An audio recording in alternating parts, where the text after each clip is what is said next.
नमस्कार। स्टेनो महासागर में स्वागत है। 100 शब्द प्रति मिनट डिक्टेशन स्टार्ट होगी 5 सेकेंड बाद, जिसकी टाइमिंग रहेगी 10 मिनट का। स्टार्ट। अध्यक्ष महोदय, माननीय सदस्य द्वारा जो संशोधन विधेयक सदन में प्रस्तुत किया गया है, उसका सभी सदस्य स्वागत करते हैं तथा समर्थन करते हैं। एक अच्छे काम के लिए उचित विधेयक सामने आया है। रेलवे हमारे सार्वजनिक क्षेत्र का एक बहुत महत्वपूर्ण उद्योग है, अतः इसके सभी पहलुओं पर विचार करना आवश्यक है। पंचवर्षीय योजना में रेल उद्योग की मुख्य भूमिका होगी। ऐसे कई प्रश्न इस उद्योग के साथ जुड़े हुए हैं। जब हम इस दृष्टिकोण से इस पहलुओं पर नज़र डालते हैं तो हमें चिंता होती है। सर्वप्रथम मैं इसके आर्थिक पक्ष की ओर मंत्री महोदय का ध्यान आकर्षित करना चाहता हूँ। यह उद्योग आज से कुछ वर्ष पहले करोड़ों रुपया प्रति वर्ष लाभ कमाता था, किंतु आज हम देख रहे हैं कि आज यह उद्योग निरंतर घाटे में ही चल रहा है। जब किसी उद्योग का विस्तार होता है तो विस्तार के साथ साथ उसको आर्थिक लाभ भी होना चाहिए। इस उद्योग की स्थिति के बारे में मंत्री महोदय को जानकारी है, इसलिए मैं निवेदन करना चाहता हूँ कि सबसे पहले इस उद्योग की आर्थिक स्थिति सुधारने के लिए हमें प्रयास करना चाहिए। किसी भी उद्योग की आर्थिक स्थिति कमज़ोर हो, उसमें लगातार घाटा होता रहे तो इस तरह से उद्योग चल नहीं पाता है। अब मैं पिछड़े क्षेत्रों के विकास के संबंध में आपका ध्यान आकर्षित करना चाहता हूँ। जब रेलवे का विकास होता है तो उससे क्षेत्रों का पिछड़ापन भी दूर होता है और राष्ट्र का एकीकरण करने में रेलवे की मुख्य भूमिका होती है। किसी क्षेत्र में रेलवे के प्रवेश का अर्थ यह होता है कि इससे देश का एकीकरण होता है, देश में जागृति आती है और पिछड़े हुए क्षेत्रों का विकास होता है।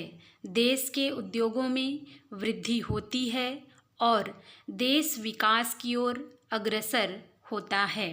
इस दृष्टि से जब हम रेलवे की ओर देखते हैं तो हमें साफ दिखाई पड़ता है कि जो पिछड़े हुए क्षेत्र हैं, जहाँ पर आपको कुछ खर्चा करना चाहिए और रेल लाइनें पहुंचानी चाहिए, वहां आप वैसा नहीं कर रहे हैं।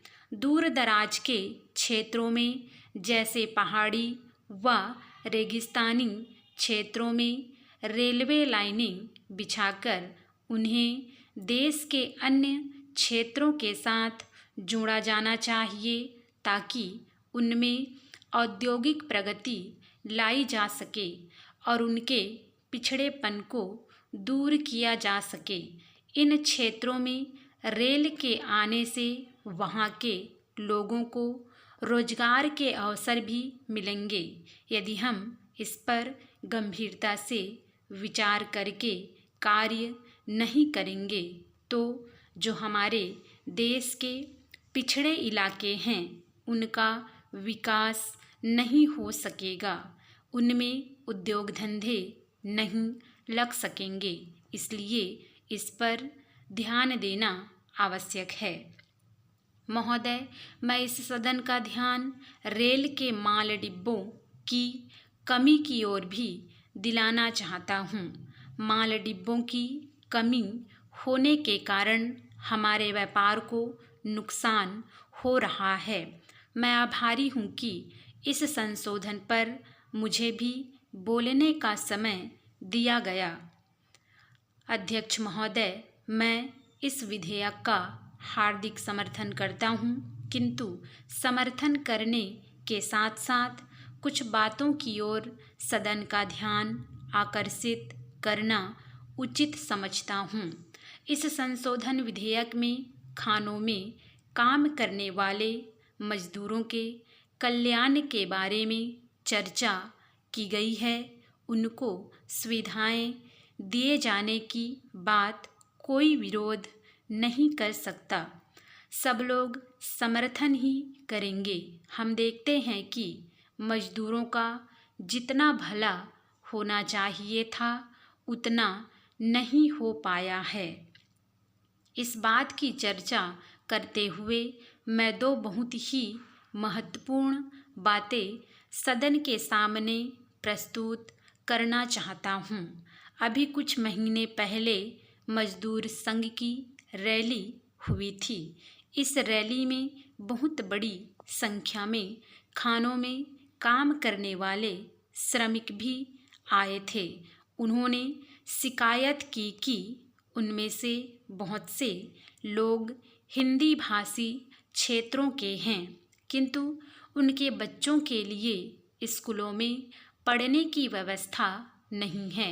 सरकार का यह नियम है कि अगर काफ़ी संख्या में इस तरह के लोग हों और जिस भाषा को भी वे जानते या बोलते हों उसी भाषा में शिक्षा देने की व्यवस्था होनी चाहिए, लेकिन खान मालिकों ने इसकी व्यवस्था नहीं की है, जिसकी वजह से कठिनाई होती है। मैं माननीय मंत्री जी से यह कहना चाहता हूँ कि वे इसका पता लगाएं और यदि यह बात सही है तो उनके बच्चों को अनपढ़ बनाकर रखने से कोई लाभ नहीं होगा। इसलिए आप यह अवश्य देखें कि इस तरह काम करने वाले मजदूरों के बच्चों की शिक्षा उनकी भाषा में हो। मजदूरों के कल्याण से इस बिल का संबंध है और यदि मजदूर शिक्षित नहीं होंगे तो वे कल्याण की बात भी नहीं समझ सकेंगे। दूसरी बात दुर्घटना से संबंधित है। खानों में दुर्घटनाएं बहुत होती हैं, लेकिन उनके लिए जो मुआवजा आदि उनको मिलना चाहिए वह उचित तरीके से उनको नहीं मिलता है। मेरा आपसे निवेदन है कि आप जहां इस तरह की बात हो, जहां आपका कानून तोड़ा जाता हो, वहां उस पर रोक लगाएं। आप जो कानून बना रहे हैं उसका पालन हो, इस बात को देखना सरकार का काम है। सही अर्थों में तभी आप मजदूरों की सहायता कर सकेंगे और उनको सुविधाएं प्राप्त हो सकेंगी। अच्छा यह होता यदि उनके कल्याण की सभी बातें विधेयक में रहती। यह विधेयक फिर भी सही है और मैं इसका समर्थन करता हूँ। इस विधेयक का समर्थन मैं इसलिए भी करना चाहता हूँ कि इससे पूर्व इस विषय पर इस सदन में काफ़ी विस्तार से चर्चा हुई है और अधिकांश सदस्यों ने भी इस महत्वपूर्ण विधेयक पर खुलकर विचार रखे हैं। चर्चा के दौरान इस विधेयक के हर पहलू पर विस्तार से विचार भी हुआ है। कई बार सदस्यों के विचारों में मतभेद भी उभरे हैं, किंतु चर्चा के अंतिम दौर में सभी मतभेद समाप्त होते देखे गए हैं। प्रसन्नता की बात है कि सभी सदस्यों ने महत्वपूर्ण विचार प्रकट किए हैं। स्टॉप। आप इसे बार बार अभ्यास करें। एक बार में नहीं लिखा था तो 3 से 4 बार अभ्यास करें और अंत में अनुवाद जरूर करें।